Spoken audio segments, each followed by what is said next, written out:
ഞങ്ങള് കാസ്റ്റ് എടുത്ത് നോക്കിയപ്പം ഉമ്മർന്ന് കണ്ടു. അപ്പൊ ഇതിപ്പോ ഒരുമാതിരി ഭയങ്കര മെലിഞ്ഞ ഹിപ്പി തലമുടി ഒരുമാതിരി വിയേർഡ് വിഗ് ഒക്കെ വെച്ചിട്ട് മീശയൊക്കെ ഒരു എന്താ മറ്റേ ചൈനീസ് മീശയൊക്കെ വെച്ചിട്ട് ഏതോ ഒരു ചെറുക്കനോട് ഇരിക്കുന്നു. അപ്പൊ ഉടനെ ദിഗംബരം പറയാ അത് ഉമ്മറാണ്.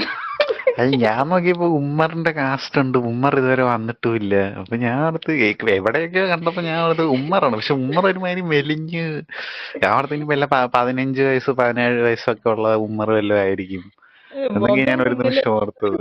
ആ കാര്യം, ക്ലോസ്. ആ മുഖം കാണിക്കുന്നില്ല ഇയാളുടെ, ഒരു ദൂരെ എന്നുള്ള ഇതൊക്കെയാണല്ലോ, ക്ലോസപ്പ് ഒന്നും കാണിക്കുന്നില്ല. അത് കണ്ടു കഴിഞ്ഞപ്പോഴാണ് മനസ്സിലായത് അതാരായിരുന്നു എന്ന്. അപ്പൊ അത് അതിനേക്കാളും വലിയ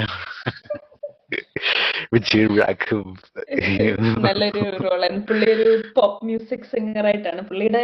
പുള്ളിയുടെ ക്യാരക്ടർ പാട്ട് പാടി അഭിനയിക്കുന്ന ഒരു പോപ്പ് മ്യൂസിക് ഉണ്ട്. ഇതിനകത്തിൽ ഒരു ഇംഗ്ലീഷ് പാട്ട് സ്മാഷ് ആൻഡ് ക്രാഷ് എന്ന് പറയുന്ന ഒരു പാട്ടുണ്ട്.